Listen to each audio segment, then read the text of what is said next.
I have prepared an overview statement based on my work these many past weeks, and I want to just say that as a parent and as a patriot, I'm absolutely outraged by what we're allowing to happen to our children. Humanity is judged on how you treat the weakest member of the society. Let me say that although pedophilia, which says child love, has nothing to do with the abuse of children, these children are not just kidnapped and in some cases bred by families as a cash crop. We have people in the United States of America that breed children in order to sell them. And when they are sold, they come without birth certificates, which means it's easier to kill them and have no one ask where they are.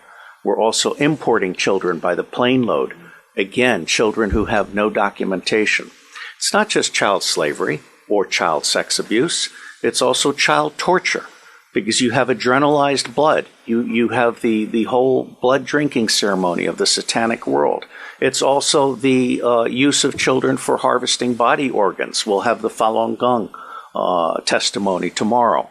One of the reasons that the Falun Gong are so popular is because they're so healthy, so that you can harvest their body organs and get the very best.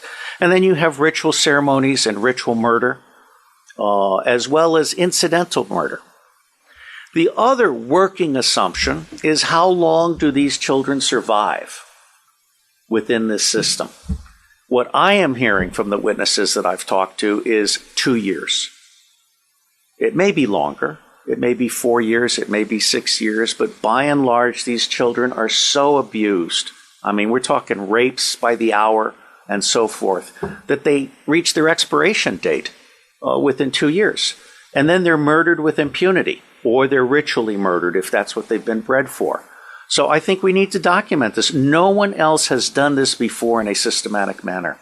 This commission is rendering a signal service by seeking to do an overall view in the public interest.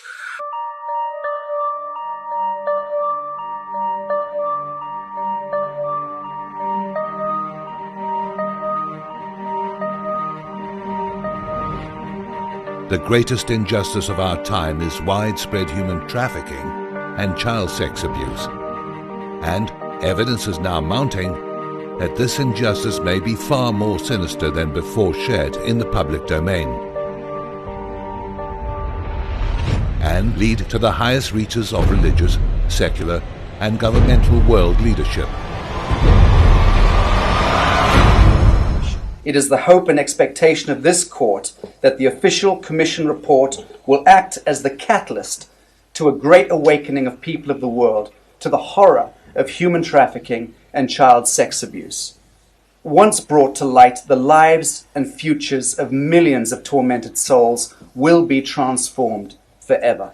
That is the pledge, and that is the covenant which binds all of us here to millions of people of the world who are watching these proceedings and who, by the grace of God Almighty, will be the standing army to this most noble undertaking. Just a pre-recorded message from former Congresswoman Dr. Cynthia McKinney. Honorable Justices, Your Grace, and my fellow commissioners of the ITNJ. When I confronted former U.S. Secretary of Defense Donald Rumsfeld in Congress about whether or not it was government policy to reward corporations like DynCorp for sex trafficking, it was intended to throw light on the very narrative which the Commission of Inquiry is now enacting. The horror of these atrocities and the suffering of millions of souls is made all the worse by systemic collusion of factions within trusted institutions, government agencies, child care services, social services, and even churches around the globe. The scale of human trafficking and child abuse must surely be the most untold story of our civilization. 25 million souls every year. 8 million of them are children. Billions upon billions of dollars are being generated. Being generated by whom? The travesty is that we more or less know the answers and certainly are able to determine those answers with little effort. But that effort is not being undertaken. It is not being undertaken by the very agencies and institutions that are mandated to protect and serve good people of the world, in villages, in towns, in cities across our globe. Some of my fellow commissioners within this Judicial Commission of Inquiry are world-leading experts in statistical analysis of tracking and of identifying remedy to these seminal concerns. As this Commission of Inquiry unfolds, we will make known to the world the sheer scale of human trafficking and child sex abuse. We will not balk from this duty of care, and we will be joined by millions of people the world over, concerned citizens, concerned mothers, fathers, sisters, and brothers alike. I look forward to presiding at the Commission seating in the United States in the months ahead and wish my colleagues every success with this 3-day seating in Westminster, London, of all places. Thank you very much, and may God bless us all. ITNJ's Chief Counsel, Robert David Steele, CEO of Earth Intelligence Network. Robert was recommended for the Nobel Peace Prize and is a former operations officer in the clandestine service of the CIA, for which he's well known. He was co-founder of the Marine Corps Intelligence Activity, and he is a most able commissioner on the ITNJ, and we're delighted to introduce him as Chief Counsel to this Commission of Inquiry into Human Trafficking and Child Sex Abuse. Robert David Steele. Let me say first off that this is a court of inquiry. It's not an adversarial court. It's a nonprofit educational event. And with enormous energy and intelligence, all of us have been brought together to try to bring out some of the aspects. So if I may, I have prepared an overview statement based on my work these many past weeks. And I want to just say that as a parent and as a patriot, I'm absolutely outraged by what we're allowing to happen to our children. Humanity is judged on how you treat the weakest member of the society. Let me say that although pedophilia, which says child love, has nothing to do with the abuse of children, these children are not just kidnapped and in some cases bred by families as a cash crop. We have people in the United States of America that breed children in order to sell them. And when they are sold, they come without birth certificates, which means it's easier to kill them and have no one ask where they are. We're also importing children by the plane load. Again, children who have no documentation. It's not just child slavery or child sex abuse. It's also child torture, because you have adrenalized blood. You have the whole blood drinking ceremony of the satanic world. It's also the use of children for harvesting body organs. We'll have the Falun Gong testimony tomorrow. One of the reasons that the Falun Gong are so popular is because they're so healthy, so that you can harvest their body organs and get the very best. And then you have ritual ceremonies and ritual murder, as well as incidental murder. I have been a spy. I'm out from undercover. I'm under a lifetime secrecy agreement. I absolutely tell you without doubt, I have no secrets that I can remember. If when I go to Iran soon, they can torture me, there's nothing there for them to get. But I know the system. I've been a spy all over the world. I have created the Marine Corps Intelligence Command. I have trained intelligence and law enforcement representatives, over 8,000 of them from across 66 countries. They are all, without exception, good people trapped in a bad system. And one of the most wonderful things that this court could achieve, now that we've had Pizzagate for example, which opened people's mind, is we could achieve an opening of the public mind and an absolute imperative from the public to governments, including the U.S. government, which I think is the center of gravity in so many ways. I have found in my research and preparation for this court and all of the work that will follow that most organizations that end up being used to prey on children, Oxfam is a recent example, all of the United Nations organizations, the Boy Scouts of America, all of the child services agencies across the United States of America, they did not start out as organizations to prey on children, but they attract pedophiles.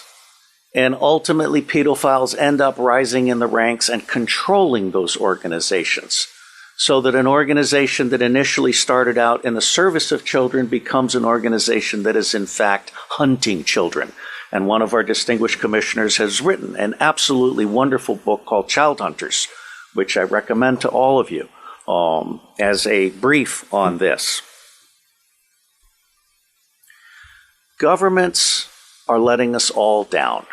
And I absolutely agree with the commissioner who brings forward the need to restore the sovereignty of we the people, because governments have become not only bureaucratized, but they are now the servants of the deep state, of the banks. And if I may, the deep state is not the same as the shadow government. As I say, every organization is 90% good people trapped in a bad system. It's the highest 10% that is generally the rogue killer element. The shadow government is generally politicians. I won't speak to England, but in the United States of America, we have a two-party tyranny, which disenfranchises 70% of the public. And so they run this chimera of an election process. One of the problems with computers is they're too easily manipulated. In the United States of America, elections are decided before the first vote is cast. The electronic voting machines are essentially fraudulent machines, just as computers can record a fraudulent judgment that sticks with you forever, or make a child vanish. I am concerned because most of these organizations dealing with children don't have counterintelligence protection. They're not vetting the people that are moving up in the ranks, and the government is allowing that to happen. So what you have essentially is the pedophiles generally appear to be the most wonderful, sociable people. You know, let Sally sit on Uncle John's lap because he's such a loving uncle. Unbeknownst to people, Uncle John is actually a predator. We're not doing the counterintelligence at the local level, the province level, or the national level. It's absolutely essential that we begin to talk about this openly. And while we are not a law enforcement commission, we can in fact turn information over to law enforcement. And I believe we will render a signal service to the people of Great Britain and to other countries by being a magnet for information. It's been my experience that when you put out one piece of free information, it attracts 100 pieces of information from others, of which 10 are priceless. So there's a 10-to-1 return on investment. And this commission seeks to create an online library and some other things that I'll talk about in a moment. And I believe we will serve as a magnet, a hub, a catalyst for a new emerging global consciousness about pedophilia and all of its aspects. There is great cause for alarm. There are two great causes for alarm beyond the actual fact of pedophilia and its existence, which, as His Grace has pointed out, has gone on for centuries. First, the elite appear to be seeking to infect local and provincial law enforcement officers with a taste for pedophilia. There appears to be a very deliberate attempt to push this interest in pedophile movies, including movies that include bestiality. I'm very concerned because we're seeing some snuff movies now, and we're seeing some movies in which military war dogs are raping children, including toddlers. And these movies may have come out of the American occupation of Afghanistan and the boredom of U.S. Army and Marine Corps troops, where in Afghanistan pedophilia is common. It's a standard practice at the village level. But military war dogs plus common pedophilia and video cameras, which every U.S. soldier and Marine has is a very, very toxic combination. And I'm seeing direct evidence that that is one of the most horrible things that's come out of Afghanistan in recent years. Now, let me also tell you that we have a second concern, and the witness has really most magnificently outlined asset stripping. The core message from this asset stripping is that the same machine that strips children from families strips wealth from those who are being preyed upon. Not just whistleblowers, but, as we'll hear on Wednesday, husbands stupid enough to try and hide their money by moving it offshore so that they don't have to share with their wife. What husbands do when they turn over their money to intermediaries who are part of this system is mark themselves as a target. They might as well paint a target on their forehead, because they have now become prey for a system that recognizes people who are asking to be made destitute. Now, it's not my working assumption, but the working assumption yet to be proven that the totality of the children disappearing worldwide is toward 8 million people, toward 8 million children. In the United States of America, the acknowledged number, not counting the children being bred without birth certificates, not counting the children being imported without documentation, is between 600 and 800,000 a year. Now imagine Africa and East Asia and all these other locations. I personally believe that the number we want to try to document is rising well beyond the official figures, and we have yet to learn what the actual number is. Okay? The other working assumption is, how long do these children survive within this system? What I am hearing from the witnesses that I've talked to is 2 years. It may be longer. It may be 4 years. It may be 6 years. But by and large, these children are so abused. I mean, we're talking rapes by the hour and so forth, that they reach their expiration date within 2 years. And then they're murdered with impunity, or they're ritually murdered if that's what they've been bred for. So I think we need to document this. No one else has done this before in a systematic manner. This commission is rendering a signal service by seeking to do an overall view in the public interest. This will be a massive, massive undertaking.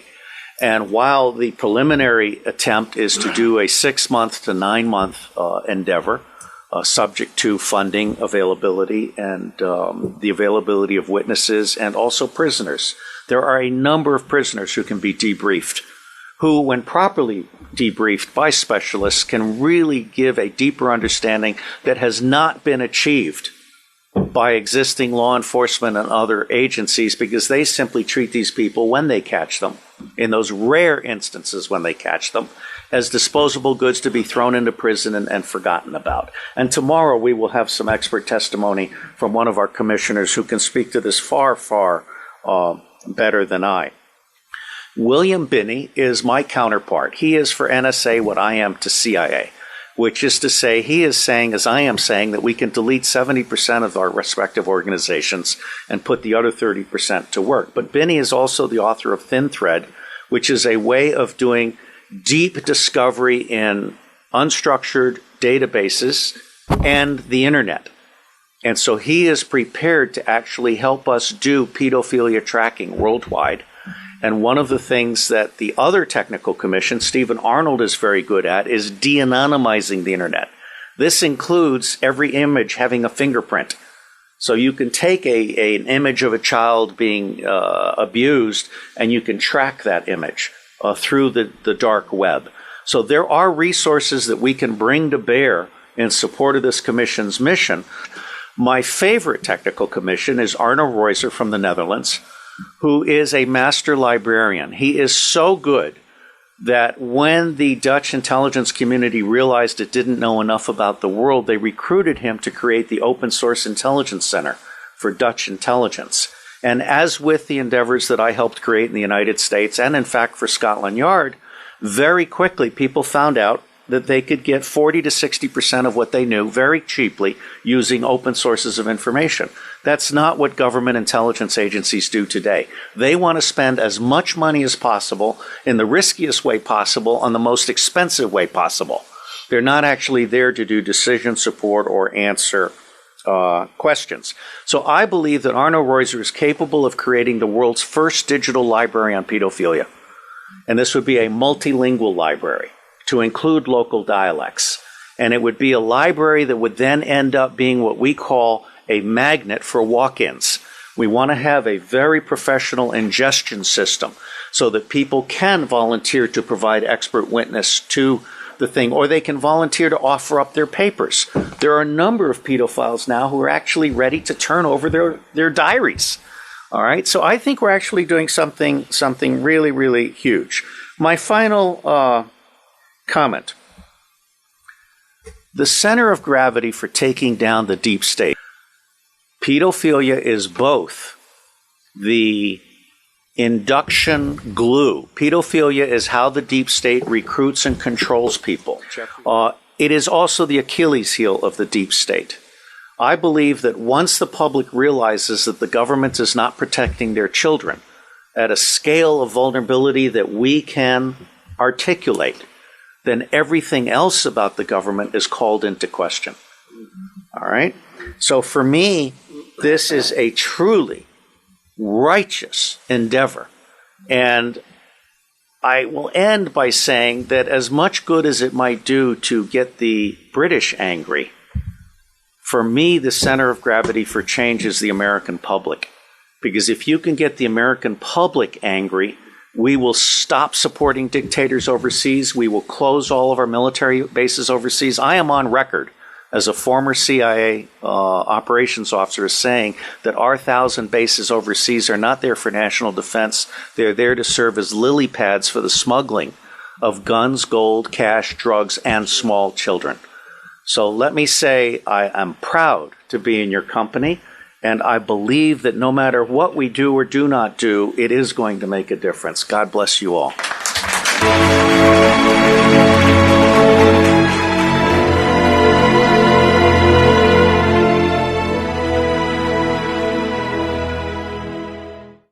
This afternoon, we're listening to the live testimony of two beloved friends who have traveled here in order to tell their stories, give their testimony to this Judicial Commission of Inquiry. We welcome them greatly.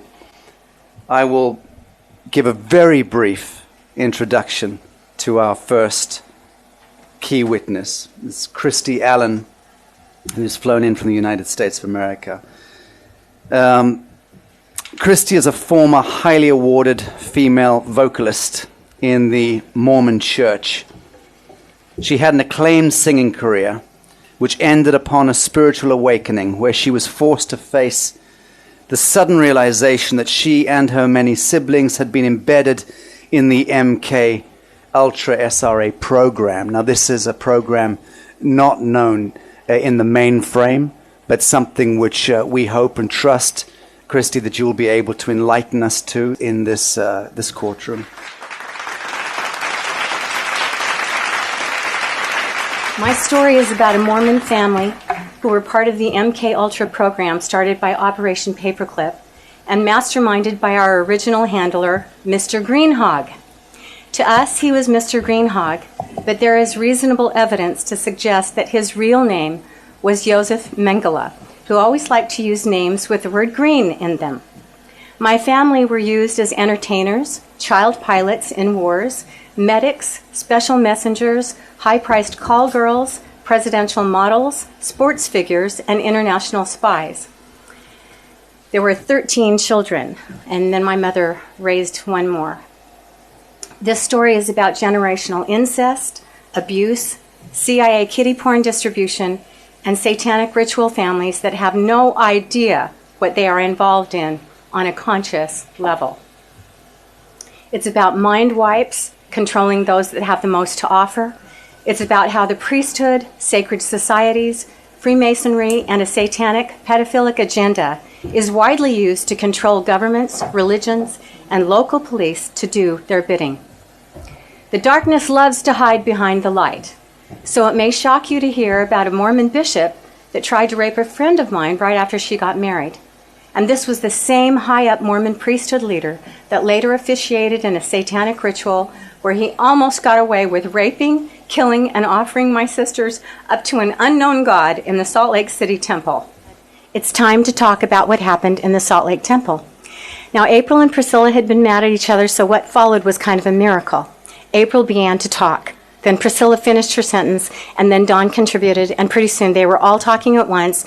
Dawn was hiding under the furniture in the living room. They were crying and hysterical, and it was everything I could do to calm them down. What I pieced together from their testimonies that day is that in October of 1972, we were to sing in a regional children's choir for the Saturday morning session. My little sisters, Dawn and Priscilla, had gotten lost just before we were to sing. So my father sent April and I to run and go find them. We heard them screaming when we ran down some tunnels under the parking garage to the basement of the temple. When we got close to the screams, we heard a newborn baby crying. The baby suddenly stopped crying as soon as we got to the entrance room with a big red poinsettia on the floor, where we found our little sisters. 8-year-old Priscilla was being placed on a black altar with a red tablecloth. We were frozen in fear at the door when we realized that a man in black and red robes, similar to the white ones worn in Mormon temple ceremonies, was cutting out the heart of the little baby we heard crying. We knew that this man was a high-up leader in the church even then, but who eventually became the prophet of the church. This man recently died. He held a jeweled dagger as he held the lifeless body and tiny heart and took a bite out of it. April and I had seen enough. Dawn had found a hiding place under a piece of furniture, and while I was fetching Dawn, April grabbed Priscilla and said, "Those are my little sisters, and you can't have them." Bullets whizzed past our heads as we ran, but we somehow made it down to the end of the hallway without being killed by the men in dark suits. Ritualistic child abuse is the most hideous of all child abuse. The basic objective is to systematically terrorize children until they are forced to dissociate. The torture is the execution of a well-planned, well-thought-out ritual, often performed by close relatives. The only escape for the children is to dissociate, where they will develop a new personality to enable them to endure the abuse. This new personality is very helpful to the abusers. Once the abuse is over, the core personality is not conscious of what happened. Dissociation also serves the purposes of the occult because the children have no day-to-day memories of the atrocities. They go through adolescence and early adulthood with no active memory of what is taking place, but continue in rituals through their teens and early 20s, unaware of their involvement. The victims lead relatively normal lives until they get triggered and flashbacks or nightmares occur. Now keep in mind that this is, and always has been, about money and power. It's about keeping the drug cartels, violent gangs, human trafficking, sex trade, child trafficking, child porn industry, and human slavery as alive and lucrative as possible. To give you an idea of the large sums of money involved, some children, even immigrants, are used in snuff films and dissected live for organ harvesting for Planned Parenthood, and their body parts sold to hospitals for between $90,000 and $225,000, depending on the organ. Children with great DNA are also sold to families willing to buy them. Many of us have heard of the excretion called adrenochrome. The Satanists remove children's adrenal glands right after they've been terrorized and right before they are killed in rituals to extract this Kool-Aid the elites use to sustain their youth and extend their lives. How long have you been doing this? 12 years. How do you do it? It is the fastest growing international crime network that the world has ever seen. It has already passed the illegal arms trade, and soon it's going to pass the drug trade. Señor Timoteo, tú rescatas niños, ¿verdad? Quizá puedas ayudarme a encontrar a mi hermana.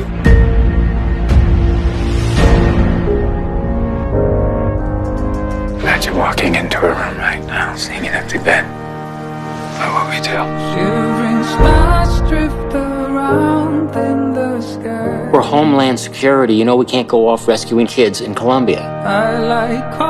This job tears you to pieces. This is my one chance to put those pieces back together. We're talking about extracting an 11-year-old girl from an army of rebels. Not just her. I'm talking about rescuing hundreds of kids. She could be a block down the road, or she could be in Moscow, Bangkok, LA. Over 2 million children a year are being sucked into the deepest recesses of hell. If we do nothing, someday it's gonna reach the likes of you.